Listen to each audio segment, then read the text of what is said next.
Tales from the Gas Station, Part 3 by GasStationJack. There are times when this world drifts so close to the fabric of reality that I can hear something calling me from beyond that veil. Sometimes, when I get too close, I can feel that thing on the other side tugging at the corners of my mind. I'm worried about Carlos. He doesn't seem to be taking this so well. In case you don't know, I work at the shitty gas station at the edge of our small town, and weird things have been happening for as long as I've been there.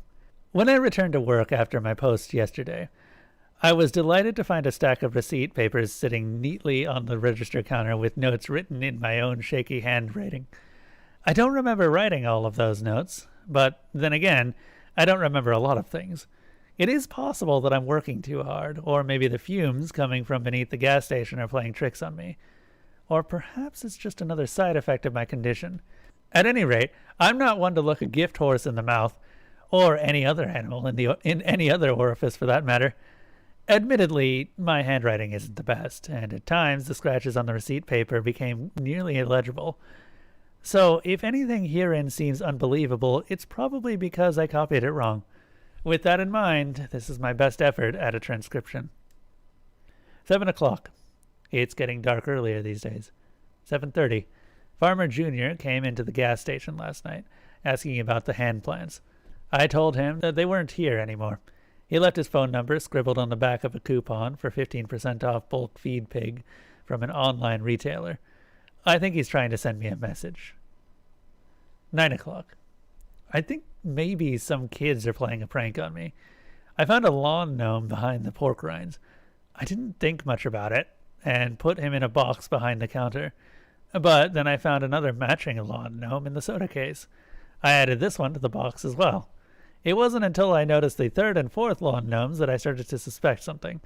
I had taken out the garbage and found the gnomes perched atop the branch of a tree next to the dumpster, staring down at me like gargoyles. I used a chair and broom to knock them down, and I put them in the box with the other three. When I got back to my desk, I found a note on my chair written in red ink. It simply said, "I'm in the walls." I don't know who wrote it, but the paper smells like oranges and plumeria. 10 o'clock. There's a strange scratching noise coming from the tiles above the cash register. I fear Rocco and his brood may have infiltrated the building again. 11 o'clock. Farmer Jr. called the store.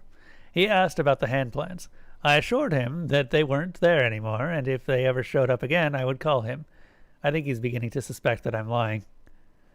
12 o'clock. One of the cultist recruits wandered in from the community in the woods. They hate it when I call them cultists. I know the recruits aren't supposed to interact with the outside world, but from time to time they will sneak into town, never any further than the gas station, and buy cigarettes. They aren't supposed to try and recruit new members until they graduate to the honorable senior cultist status, but this one isn't a very good cultist. I know they aren't supposed to have names, but I'm going to call this one Marlboro. I'll let you guess why. Marlboro stayed in the store for at least half an hour, trying to convince me to go back to the compound with him. They hate it when I call their home a compound. He tried to appeal to my logical side, but I let him know politely but firmly that I was not interested in logic. I can't remember when he left. 2 o'clock. I found myself digging again. Sometimes, on slow nights, I let myself drift. My mind goes elsewhere, and when I come to, I wonder, where was I just now? Who was that controlling my body while I was gone? My body did those things I've done so many times before that I guess it's learned how to do them without me. My body restocked the cigarettes, my body rotated the frozen drink machine, my body scraped the mold off the bottom of the ice buckets, my body emptied the rat traps, and somewhere along the way my body found a shovel, went out back, and started digging a hole. Actually, I shouldn't have said my body started digging. I have been, or rather, my body has been digging this hole, off and on for the last few months. Usually I come to after a few shovelfuls. This time, I added another foot deeper before I snapped back to reality and asked myself, what the hell am I doing? 3:30. I just noticed a door at the end of the hallway past the walk-in cooler. How long have I worked here and never noticed that door before? It seems disappointingly ordinary as far as doors go, except for the fact that it's warm to the touch and feels like it's vibrating. I tried the handle, but it's locked.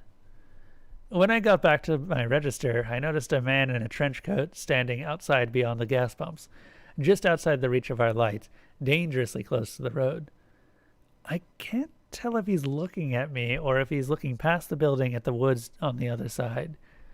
I wish he wouldn't stand there like that, stoic and still, with his arms reached down past his knees. The scratching against the tiles and the ceiling over the counter is getting louder. 3:45. A man came into the store, rolling a large white ice chest behind him. He had sunken blue eyes, wiry hair coming from his nose and ears, long bony fingers, and paper-thin skin revealing every blue and green vein beneath the translucent dermis. He wore a bowler cap and smelled like milk. I had definitely never seen him around before. He asked if we would be interested in partnering up with him. He sold ground meat at discount prices, but I told him that our store doesn't do well with the fresh food category, recommending that he try his hand at making jerky. Before he left, he scooped about a pound or so of raw ground meat from the ice chest into a piece of parchment paper and gave it to me as a sample. Once he had left, I took the meat into the cooler, where I found another lawn gnome waiting for me. I put the gnome into the box with the other 7. 4 o'clock. Carlos just told me something very strange about Kiefer. 4:30. There was a kid named Spencer Middleton who went to the same high school as me, and Kiefer. Spencer was just a year ahead of me, but looked much older and acted much younger. I lived in a small town, and small towns get bored. For entertainment, some turned to gossip, some turned to more sinister pastimes. The latter often fueled the former. And there were rumors around the town that Spencer liked to torture and kill animals. Rumors that Spencer's parents and siblings always locked their bedroom doors when they went to sleep at night. The rumors didn't slow down any after the fire at Spencer's house, where Spencer was the only one to escape unscathed. I once saw Spencer gleefully stomp on a lizard, throw his head back, and laugh. Some short time after his house caught fire for the second time, Spencer left town. The story went that he had gone off and joined the army. I didn't know what to think about that, so I simply didn't think about that. I would have been perfectly happy to never think about that, but after all those years, I'm forced to, because Spencer Middleton just came into the store and bought a cup of coffee. He's sitting in one of the booths talking to Kiefer. Marlborough is back. He asked if I could spare him some time to talk about his fake religion. They hate it when I call it a fake religion. I told him he had to leave. He seemed upset. 4:45. Spencer and Kiefer sat around for a while and didn't buy anything but 2 cups of coffee. When they finally left, I let Carlos know. He had been hiding under a blanket in the walk-in cooler, although I can't really understand why. Carlos explained to me exactly what had happened. He finished his shift a couple nights ago and had just left the gas station when he saw Kiefer's SUV pulled over in a ditch at the bottom of the hill. Carlos, being the good guy he is, decided to check and see if Kiefer needed any help. He says that when he pulled up and got out of the car, he could hear what sounded like a loud crunching noise coming from just beyond the tree line. Carlos went to investigate. That's when he saw something. When I asked Carlos what he saw, he said he just started speaking Spanish in a fast, panicked sort of way. I don't speak Spanish, but I nodded along emphatically. The only word I could pick up was strega, which was the name of a liquor we carry. Whatever it was that Carlos saw, it made him race back to his car as fast as he could and back out quickly without looking. And that's when he ran over Kiefer. Carlos is a good guy, but he was in a bad situation. He stopped long enough to get out, check on Kiefer, and confirm that he was definitely dead. There was nothing he could do that would change that fact. It was an accident. Carlos was on parole. There was that thing in the woods, and Carlos had to make a decision. So he heaved the body into the trunk of his car and drove off. Carlos took me to the car and showed me the body. I can confirm 100% that it was Kiefer in the trunk of his car, not just because of his unmistakable face, but also because of his phone and wallet that were in his pockets. 5 o'clock. I finally got tired of scratching and pulled our ladder out of storage to see what the raccoons were doing in the ceiling. But when I pushed back the tile, the only thing up there was another gnome. That makes 1 dozen so far. 6 o'clock. The man in the trench coat is still outside. The cultist came back, demanding an audience with me, insisting that if I would just listen to him, I would see that his reasoning is superb and flawless, and that I would be a fool not to join him in the perfection of logic and nirvana that is his belief structure. I agreed to listen to his pitch if he would agree to ask the man in the trench coat to leave. Our hasty verbal contract in place, I steeled myself to listen. Honestly, he did make a few good points, but I suppose that's to be expected from a viral thought experiment strong enough to convince perfectly normal people to abandon their real lives and go live in a commune in the woods past the shitty gas station on the edge of town. They called themselves mathematists. They believed that human exists to fulfill 2 moral imperatives, to decrease suffering and to increase happiness. A successful life increases the happiness more than suffering. A decent life decreases the suffering more than happiness. How good a person is can be determined by the spread between the happiness increase and the suffering decrease.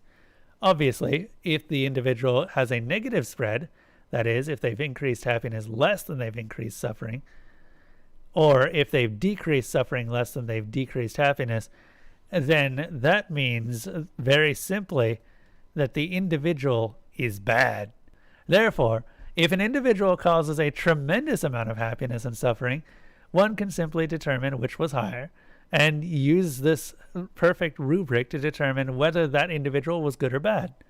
Simple, right? The mathematists believed that the world has been going about good and bad in the wrong way. For eons, we've been attempting to increase happiness when instead we should have been focusing on decreasing suffering. As happiness is a fluid concept, and the more happiness you create, the harder it is to sustain, as happiness has a clear set of diminishing returns. Suffering, however, is consistent. Suffering results from happiness coming to an end. Suffering is pure and eternal. For a mathematist to be supremely good, they must simply end all suffering. That is why the mathematists are working on a bomb to destroy the entire planet. By ending all life on Earth, they end an infinity of suffering into the future. With every life they avert, an entire lineage of the people that would be born in a life of suffering will no longer. Every death is a preemptive mercy killing. Every happy moment that will no longer occur pales in the face of all the sad moments that are likewise prevented. And so, as Marlborough explained, their murder cult believes that killing is a kindness. I told him that his ideas were stupid and he was stupid and that he now had to go tell the man in the trench coat to go away. 6:30. This is a... 6:30. The phone rang. This is strange for 2 reasons. First, because it was not the landline. It was the cell phone, even though we do not get cell phone service out here. And second, because it was the cell phone, the one that I took off Kiefer's body. I'll admit, I was stuck in a bit of a moral quandary ever since Carlos confided in me. On one hand, Carlos had killed someone. On the other, it was an accident and Carlos' parole officer may not see it that way. I thought I would have more time to figure this out, but when the cell phone started ringing, I knew I had to make a decision. I answered it. I didn't speak first. The voice on the other line was one I recognized. You have something that belongs to my boss? It was Spencer Middleton. His cell phone and his wallet? I answered. What? No! We don't care about that shit. We can buy more phones. We can get more wallets. You know what I want. He was right. I did. It was an accident, I explained. We know. We want to make a deal. You give it back and we pretend the whole thing didn't happen. Can we do that? Absolutely. Carlos came in for his shift half an hour ago and I explained the deal to him. He wasn't thrilled, but as I laid it out very clearly, he didn't have a choice. We parked Carlos' Camry behind the gas station near the growth of hand plants and made a point to stand far enough away not to get our ankles grabbed. Kiefer's SUV drove up a few minutes later. Spencer was driving. He and Kiefer got out without a word, sized us up, and opened the back of our vehicle. Carlos popped the trunk. Kiefer and I stared at each other, keeping eye contact the whole time while Carlos and Spencer transferred the body from one vehicle to another. Spencer had a tarp and blanket ready to wrap everything up. When it was over, Kiefer put a hand on my shoulder and whispered in my ear, "You done good." Then they left. Carlos started crying as I went back inside the store. It was almost daytime, and that's when the new part-timer was supposed to take over. 8 o'clock. The new part-timer is late, and I'm overdue for a lunch break. I made the best of my extra time here by putting price stickers on all the lawn gnomes. We're ringing them up as miscellaneous grocery for $9.99 each, and I've already sold a couple. I'm a really good employee. 8:30. I went to the bathroom and saw a man standing there with his jeans at his ankles. He wore red and white checkered boxers and a cowboy hat. He smiled when he saw me and simply said in a somewhat sing-song voice, "Come on, man. Come on with it." I took the opportunity to ask him something that had been burning at the back of my mind. "Do you know, is everything going to be okay?" The bathroom cowboy took a second to think. Then he pulled up his pants, fastened his enormous belt buckle, and walked past me, spurs clinking against the bathroom tile. He stopped for a second when he was right next to me and said plainly, "I appreciate it." Then he left. I honestly have no idea what that means. These are the entirety of the received paper notes, but I did make a point to continue keeping this journal. I think this will be a healthy way of chronicling the weird events at the gas station. Maybe this will even help with my condition. I don't know. The next time something strange happens, maybe I'll come back and write more. Until then, I guess this is to be continued.